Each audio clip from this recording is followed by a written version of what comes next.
This is the Definitely Uncertain podcast, brought to you by Gold Rock Capital. Each week, we look at how high net worth families can improve their lives, decisions, and investments in a deeply uncertain world. We always aim to provide practical information, even if we can't offer specific investment advice.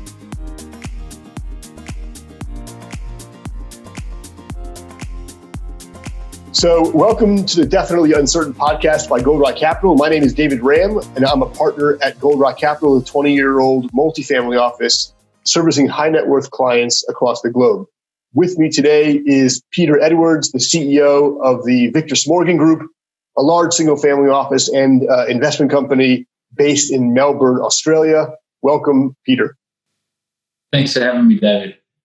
Thanks for joining me. Perhaps to begin, you can just introduce yourself a little bit, give a brief history, and what your group activities are all about. Victor Smorgon Group is a family business. We define family business by being a family being actively involved and the ultimate owners of the operations of the Victor Smorgon Group. Victor Smorgon Group came out post the dilution of Smorgon Consolidated Industries, which was a larger family business started by two brothers and their children who came from Donetsk in Ukraine to Australia in 1926, started a kosher butcher shop, and to a certain degree, the rest is history. That business looked at disruption in the industrial space within Australia over a 70-year period. Got to the stage where there was 22 working family members. And really, I guess, at our peak, we were the largest private company in Australia. And it was at that point in time that the family made the decision that the assets should be sold and split again into effectively family silo lines. So the next generations can start again. So the Victor Smorgon Group today is really a business of partnerships. We've been operating since 1995, and I think we see ourselves as industry agnostic, but always trying to incubate new investment ideas, whether it be through operating business, direct investment, or through third-party investment through fund managers or just general third parties. Interesting. So when you mentioned the split, so how many family groups were split up? I think it was 7. I think it worked out to be 7. So the Victor Smorgon Group is one of 7? Pretty much. I mean, everyone post-1995 went off and did whatever they wanted. I can only talk for the Victor Smorgon Group. Sure. But in our case, I guess we've stayed together as a family, running through what we would define as, third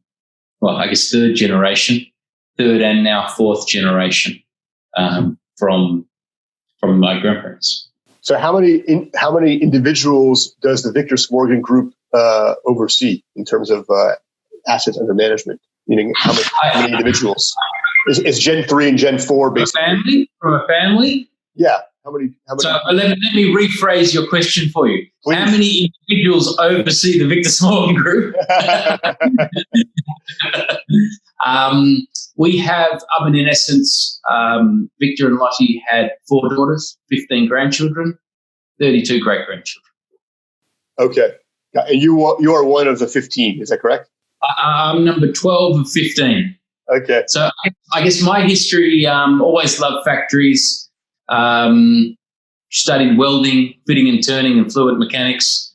Ended up doing an apprenticeship in the family steel mill, through to operating businesses around construction and bar processing.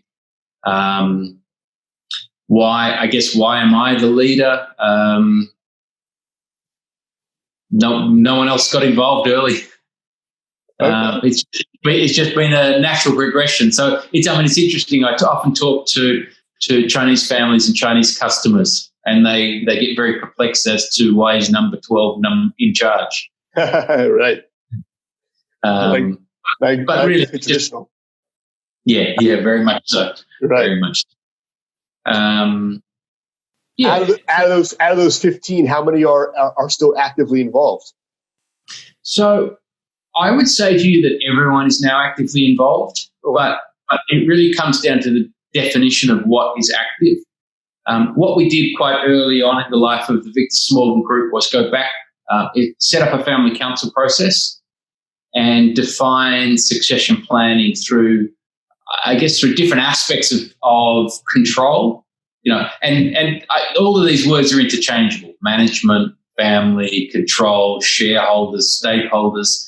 In essence, we needed to find a way to bring in individual family members in their groups into the business so that they would have a kinship with what was going on, a sense of ownership and a sense of understanding.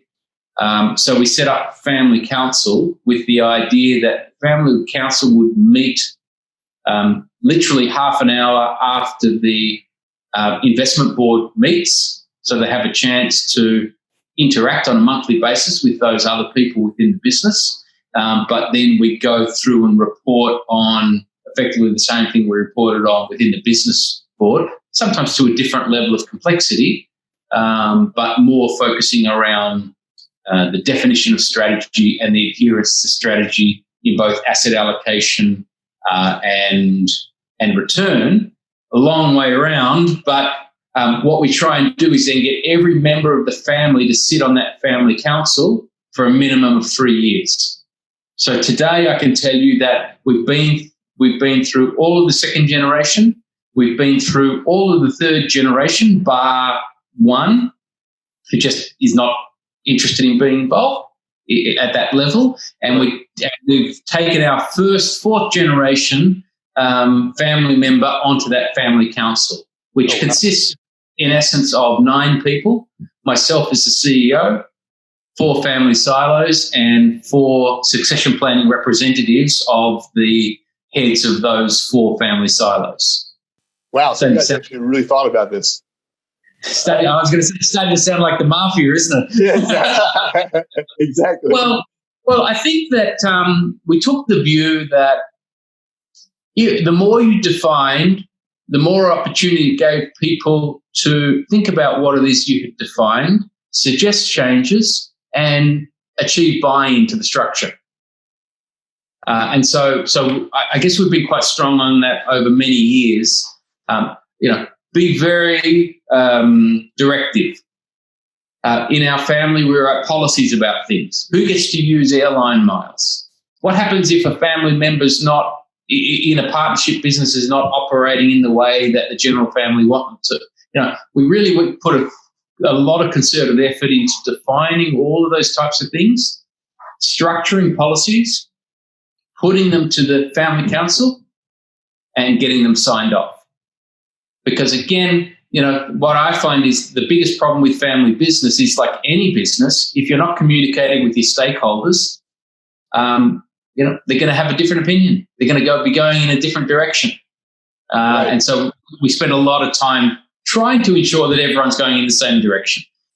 What was the driver or the interest to make sure that everyone stays together as a family? Oftentimes, with high net worth families, there's a distribution policy perhaps to each individual, and they can go off and make their own asset allocation, their own investment activity. What was the interest to keep everyone together as a team? My grandfather Victor and Lottie, his wife, were always very very certain that there was greater safety in numbers than there were as individuals, and always encouraged the family to stay together as much as possible. I think in our case, specifically in our case, people had different interests, which weren't necessarily of a business perspective. So as long as the business was being looked after, they were happy doing the other things that they were looking to do, and we had the good fortune to be able to make enough money to sustain a generous distribution policy that allowed people to go off and invest in their own right as well. Mm-hmm. Interesting. Which funnily enough has now resulted in them reinvesting in the business, or co-investments with the business as a whole, which kind of further integrated that staying together, collective opportunities, single source of truth, single source of due diligence, efficiency and cost structures. So in other words, they took the dividends and put it right back into the business. Yeah. Interesting. So, and obviously, when you guys have a unique investment approach, which is quite entrepreneurial in nature, as operators as well, not just asset allocators. And of course, scale is quite important in order to do that. So maybe you could talk a little bit about the reason why you decided to be a more operationally driven, entrepreneurial driven. I honestly think it's pretty easy. Well, we started the Victor Smorgon Group. I crawled out from under a steel machine, and Victor crawled out from under a plastics machine. We were always very operational, I guess, in our interests and in our activities. So it was probably more difficult for us to realign ourselves into investment activity than it was in operational activity. And in saying that, we got plenty of both wrong at plenty of points in time. But I guess we see our asset allocation now as an opportunity to look at all the activities within an asset class and try and define from a family perspective, where is the best place for us to sit? Should we be in the weeds? Should we be managing a portfolio? Should we be giving capital to others to manage a portfolio within that asset class? And then sometimes we do all three within an asset class. The reason we do that often is I like to benchmark ourselves. There's no reason why we should be the best at it. If someone else is better, give them the money and let them go do it. That makes a lot of sense. And so, like even we'll talk about gold, but even within gold, we actually invested in other people's gold funds too, because I don't want to be sitting there just feeding the beast. Right. So in very broad, bird's eye view perspective, how much of the allocation is you guys running operational businesses, and how much of the allocation is farmed out to third party managers? Is it like 50-50, or is it a majority operational? It depends. Again, you fall into family business dynamics. Yeah. Is there a reason to value things? You got to run that in the first instance. Right. So I would say to you that we value our operating businesses at our cost. And then I guess give them priority based on free cash flow. Okay. So I guess when you ask me a question like that, I can tell you a mark to market on the external portfolios. Yeah. But within our own property portfolios or our own operating portfolios, we're more interested in the cash that it generates, because that will have a varying cap rate at different points in time, rather than the specific value of the business at that point in time. So on a reporting basis, you always just keep it at the cost basis. That's interesting. Yeah. That's interesting. Yeah. It removes a lot of the volatility in the markets. So yeah. Well, because our decision making is really about that asset allocation. So yes, we will like, for example, a supermarket. Okay. We develop a property, sell the apartments at the top, and keep the supermarket. Now the perennial debate is: should you be holding that supermarket at cost, which shows you a 10% cash on cash yield, or should you be holding it at a much higher level, which then gives you a 4% cap rate return? Well, I'm not sure there's an answer to that. It's kind of, however you work it up, whether you're an IRR person or a times money person as well. Right. And on an unrealized basis, I guess as you pointed out, cash flow is what actually matters more than the actual value on paper. Yeah. On an unrealized basis. And David, that's probably, sitting here thinking about it, we tend to run our investment portfolios like we run our operating businesses. And an operating business is really just a box with widgets in it, whether they be people or machines, that produce free cash flow. And if your box is filled with things that don't do it, you tend to take some things out and put some things in that allow you to get to that position. I mean, save for technology and growth companies and all those, all of those types of things, I think we're probably more traditional in that respect.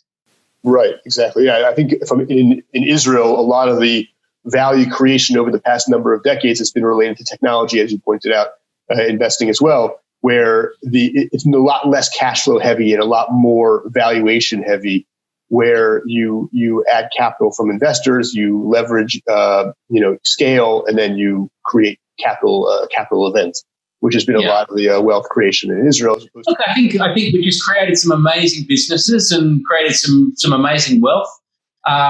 I think that my grandfather was always very clear. Know the things you're good at. Know the things you aren't good at. Try and back solve around you for the things that you're not good at. But yeah, interesting. So let's zoom in on one of the things that you seem to be quite good at, which is the gold market, which of course has gotten a lot of headlines recently over the past, since coronavirus launched, basically, and it broke 2,000 for the first time. And there's different arguments, obviously, in whether it's a good idea or a bad idea as an investment. I'd love to get your journey in that asset class. I know you're involved in mines as well, which Australia is notoriously involved in as a country. And love to get your understanding as to how you're doing it and your thesis around why it's a good idea. Yeah. So I guess where we started was with the realization that commodities in general were very low in their cycle. If I think about steel that's being sold from the old family steel mill, is the same price today as it was when I was there on a price per ton basis. Now, I know what's happened to labor. I know what's happened to electricity. I know what's happened to machine costs and all those sorts of things. You say to yourself, it's artificial. And it's being propped up by, whatever it is, whether it be malinvestment, whether it be low interest rates, whether it be, companies with over exuberant M&A. We looked at that cycle and said, well, if everyone has to repay all that debt, whatever it may be, what would, going back in history, what has tended to outperform during those times? And our view was that gold, very much, but also copper, when you were coming out of those times, if you like, with the government impetus within fiscal spending, individuals upgrading technologies, the world going in around trying to meet Paris 2030 and the requirements of commodities through that cycle. Mm-hmm. And so I guess they were the thoughts in our head. We decided that ultimately as a family we would like to put some gold in the cupboard. It's a tried and true method that's held generations in good stead. We might not make that much money out of it. We might, but worst comes to worst, we're still going to have gold sitting in the cupboard. Right. So that implies that your perspective is there's an intrinsic value in gold, which is what I would say to you is that I guess what it implies from our sense is that we believe others believe there is an intrinsic value in gold. I think something is only valuable because people perceive it to be valuable. If you go back in history and look at the times when there has been disruption, that has been a consistent source of value during those periods of time.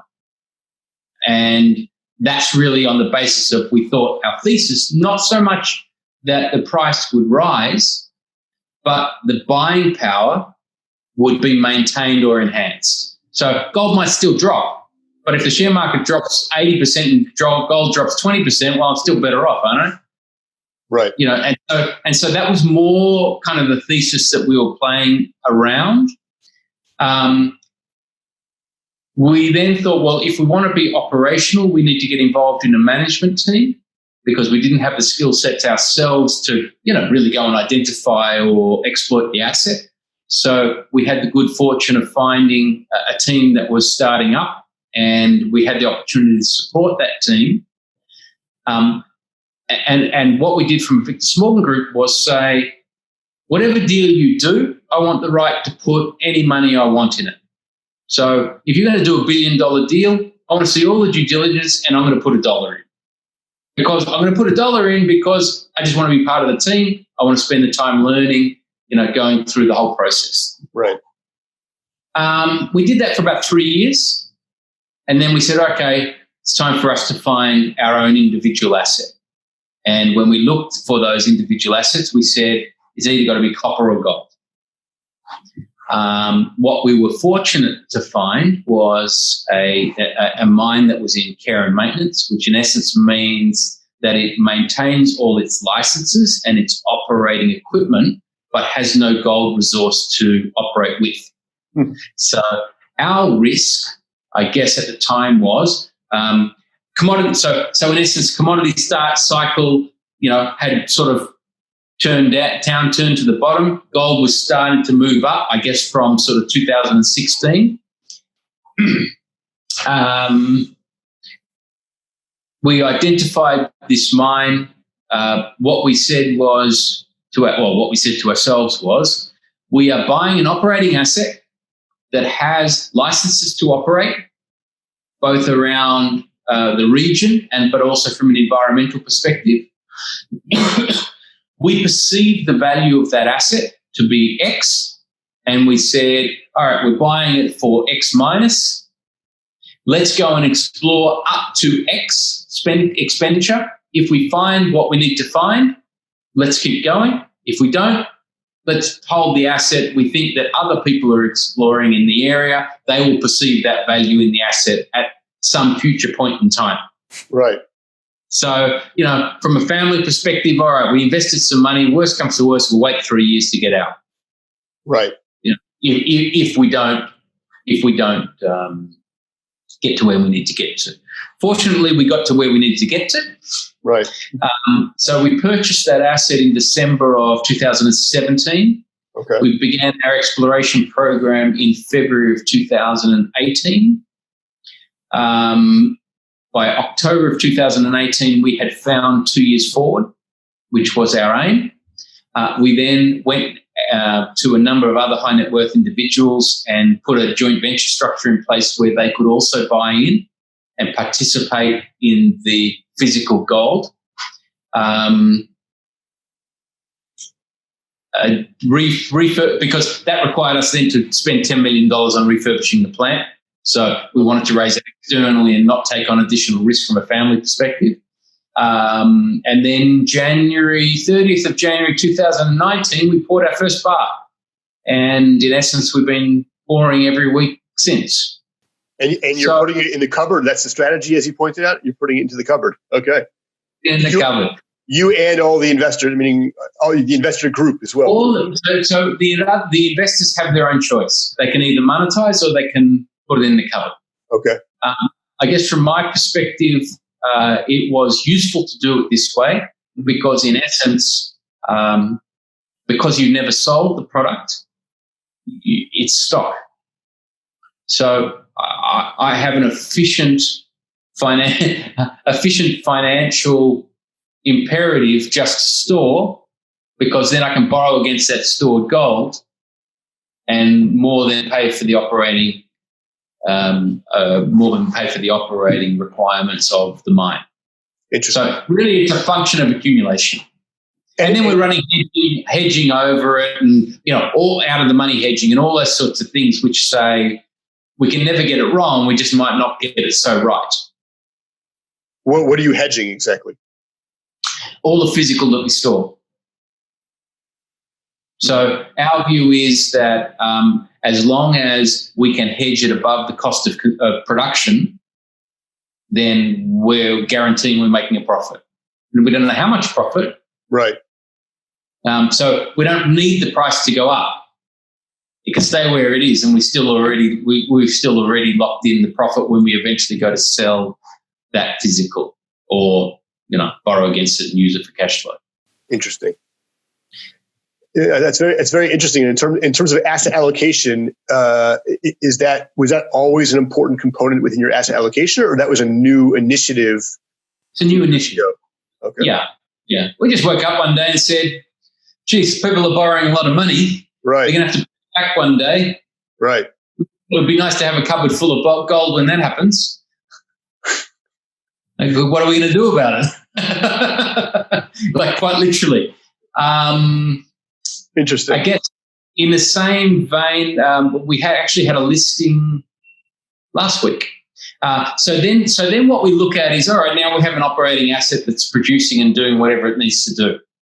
We've bedded it down. We went from 12 people to 200 people within that operating asset, operated it for over a year, got comfortable, looked at the next stage of that process. So we took our exploration zones, given that the market is starting to pick up, people are more interested. We took our exploration zones and turned them into a public company. So last week we listed off a company called North Store Minerals, which is effectively the exploration zone for the gold mine proper. So gold mine proper has its own, exploration zone within its mining license, but this is sort of 80 kilometres to the north and 40 kilometres to the south in terms of further drillings. So the listed company now, they do not own the physical gold; they're just owning the exploration rights. That's correct.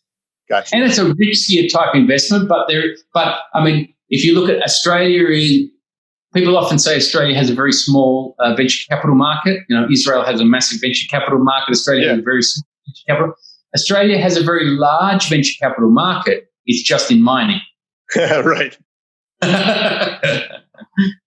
So we were able to raise $20 million from the market, which will pay for our next 2.5 years drill program. In which case, we feel confident that we'll be able to create value and create ongoing value for the group as a whole. And then the next stage was we then said, well, look, we've done that much due diligence, looking at all these different mines and trying to understand operations and everything. Why don't we take that information, hire some analysts, and put a gold fund together? Whether firstly internally, because we didn't allocate as much assets as we wanted to. So we said, well, let's take our learnings and actually create a fund around that. And that's what we did. We started, aptly named the Gold Fund, hey. and started to look at our operating metrics and overlay them over other companies in the space. So we limited it to Australia, to Australian companies operating in Australia. Right. Because we felt that, listed companies. Yeah. We knew the drillers. Right. We knew the environmental consultants. We have an idea of government process and the things that we have to go through. So we could effectively overlay all of that onto these other public companies. And I guess we felt that we were in a good position to be able to look for the winners, and the also-rans. Yeah. Absolutely. This has been great, Peter. Thanks so much for your time. This has been a really interesting example of how a family can keep together its values, its operational activity. It's a really interesting story, and I really appreciate your time today with us on the podcast. Yeah, no, thank you, David. I would say, keeping a family together is very much a group activity. If it's not an individual, it's certainly not me. It's a family continuing to communicate and desiring to stay together because it's the right thing to do rather than just because it's something that has to be done. And so I think that it started with Victor, with his views. I think it was certainly supported by his daughters. He's now supported by his grandchildren. And we're hoping that same philosophy was supported by the next generation. Amazing. Sounds like you're doing a great job. Yeah. Have my days. Well, thank you so much and stay safe. And thank you for listening to the episode of Definitely Uncertain Podcast.